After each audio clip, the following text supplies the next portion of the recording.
สวัสดีครับพี่น้องมื้อนี้ก็ยินดีเข้าสู่ช่องนับเบาอุดมไซตามเคยเนาะซึ่งว่านับอุดมไซก็สิพาพี่น้องเฮามาติดตามชมเนาะแต่ว่ายินดีต้อนรับจากชาวลาวมาแต่ฝั่งไทยพี่น้องเนาะจากบ่ฮู้สิแม่นไผนะจังซั่นก็เฮาก็ถือว่าดนแล้วเด้เนาะพ่อแม่พี่น้องที่รอคอยเนาะวันนี้ก็สิมาเปิดฉาก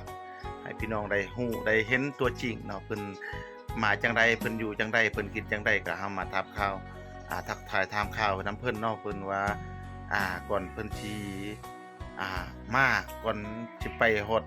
ฝั่งไทยแล้วก็ก่อนจะมาฮอดฝั่งลาวจะเป็นจั่งใดแล้วก็ย้อนหยังย้อนสาเหตุหยังเนาะเพิ่นจึงจะไปทำงานอยู่ฝั่งไทยเนาะถือว่าได้ฮอดเป็นปีหรือ2ปีนี่เนาะกว่าเพิ่นจะกลับมามีผลสำเร็จหยังแน่ที่มาฝากให้บรรดาท่านแล้วก็ พี่น้อง FC ทุกท่านที่ติดตามแล้วก็ทางผู้ใหญ่ใจบุญผู้ใหญ่ใจดีที่รับซัปพอร์ตเนาะจังซั่นเฮาก็ติดตามไปพร้อมกันเด้อพี่น้องเด้อไป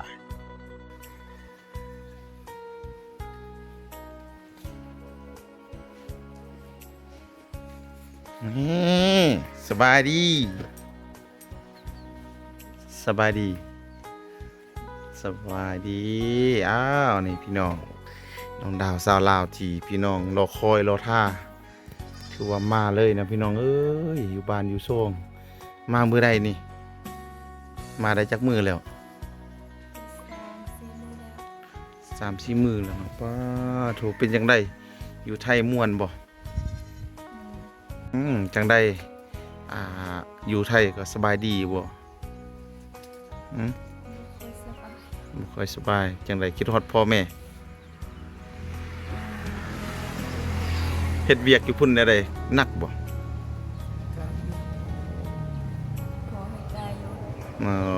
ซั่นเฮาเฮ็ดหมดมือหรือว่าจะได้เฮ็ดตอนคืนหรือว่าตอนเว้นมีกะดึกกับกะวันกะดึกแล้วก็กะวันเนาะว่าร้านเราเคยเฮ็ดเวียกนี่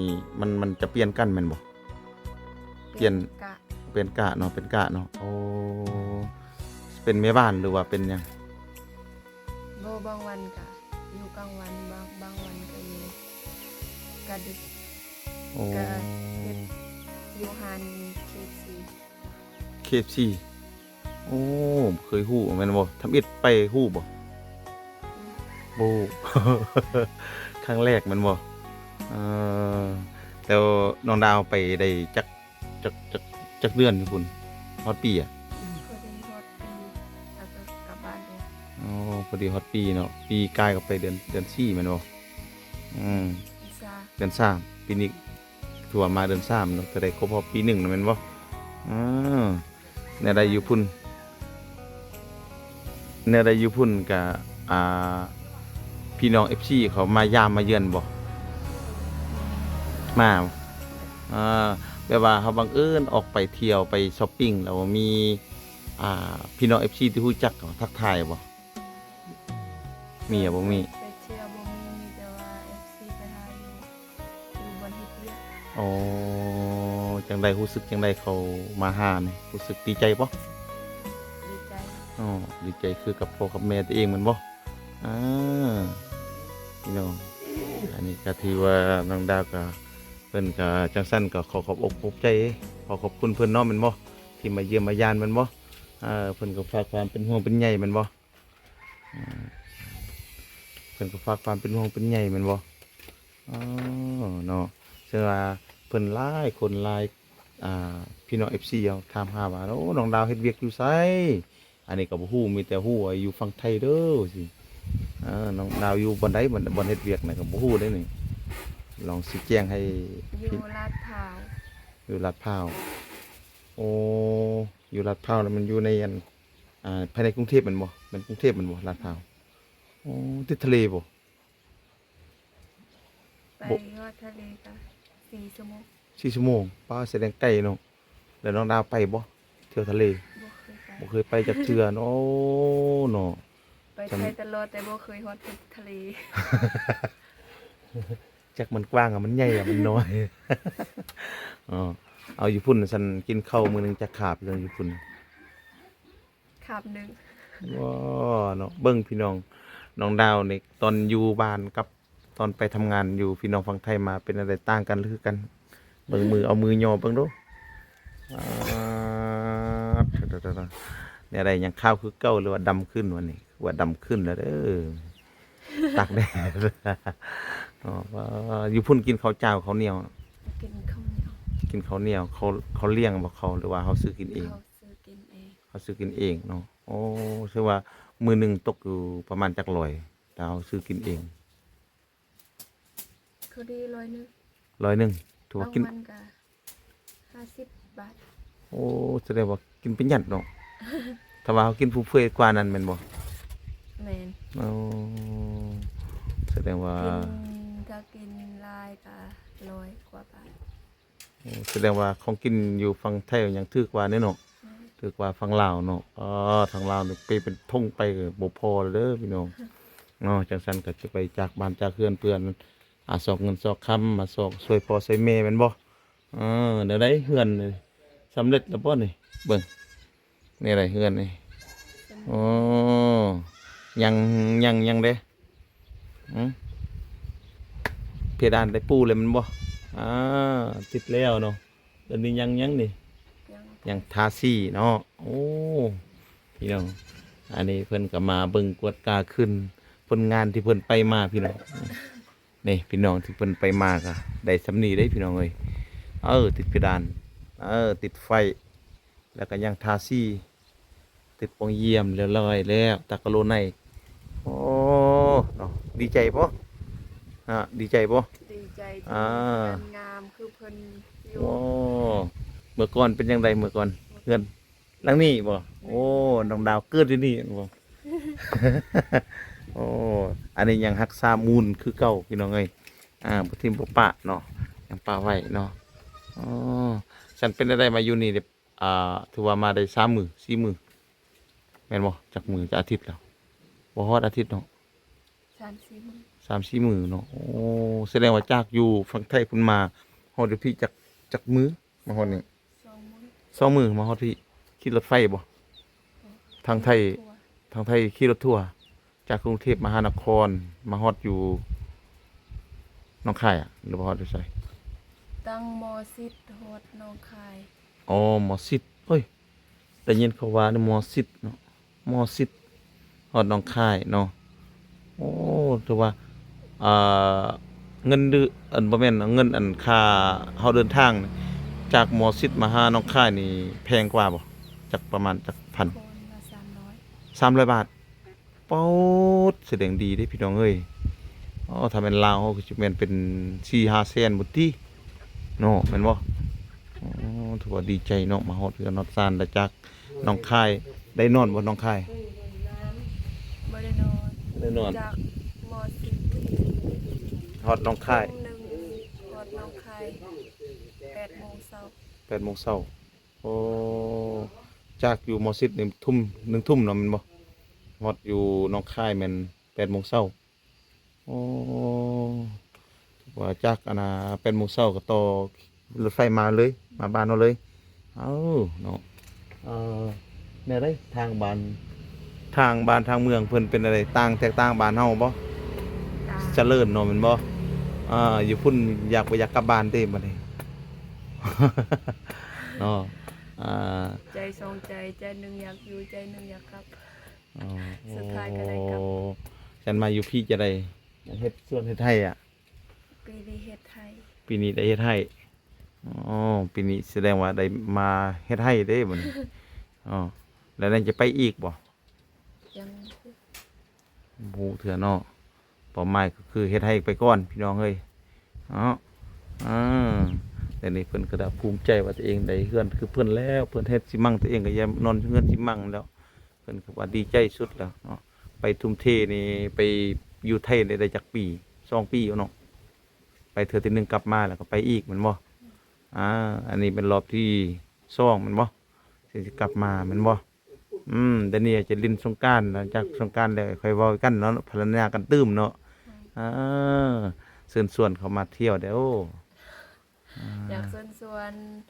FC หรือว่าพี่น้องมาเล่นอยู่บ้านน้องดาวมาเล่นสงกรานต์ มาเล่นธรรมชาติ มาเล่นธรรมชาติบ่ มา คื เล่ อ นแดดอยู่ประเทศลาว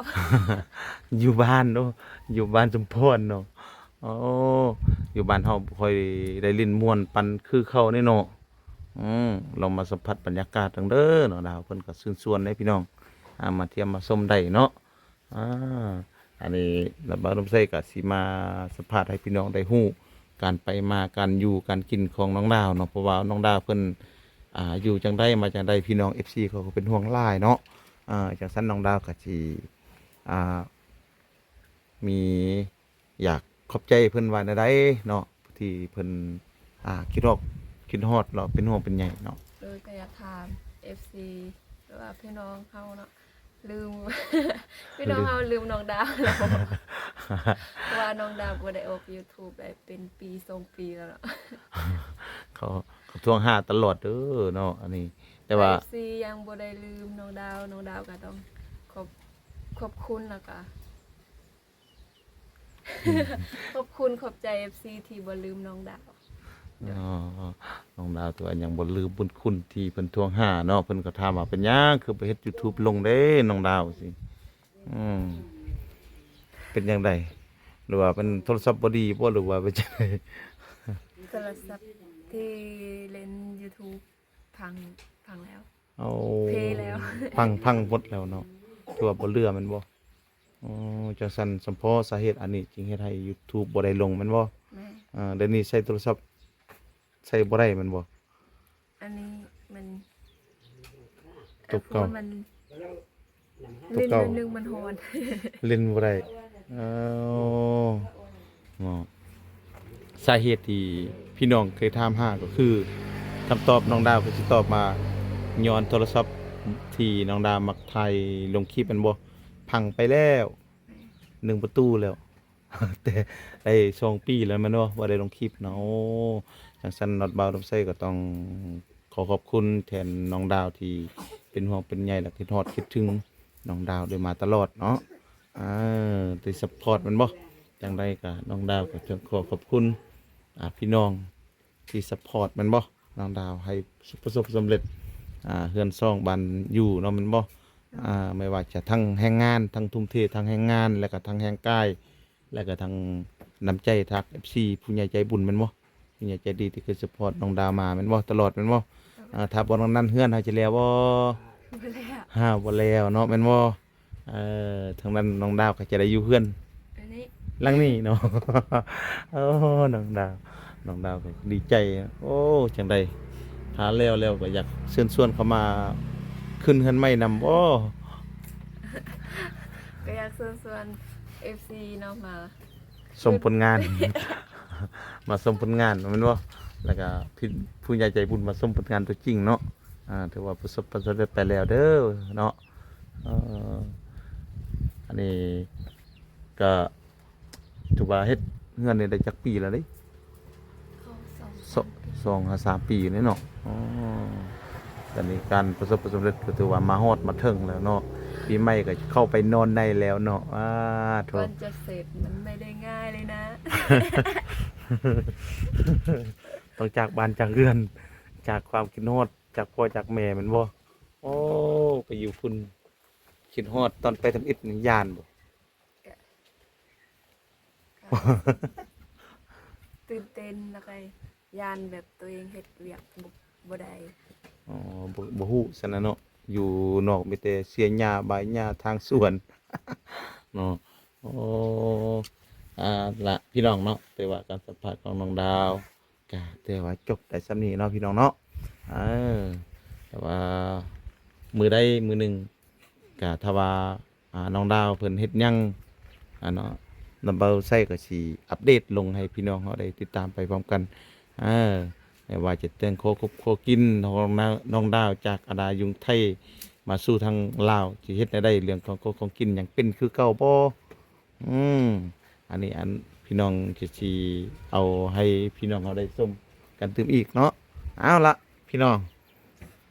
สุดท้ายนี้เนาะก็น้องดาวก็สิ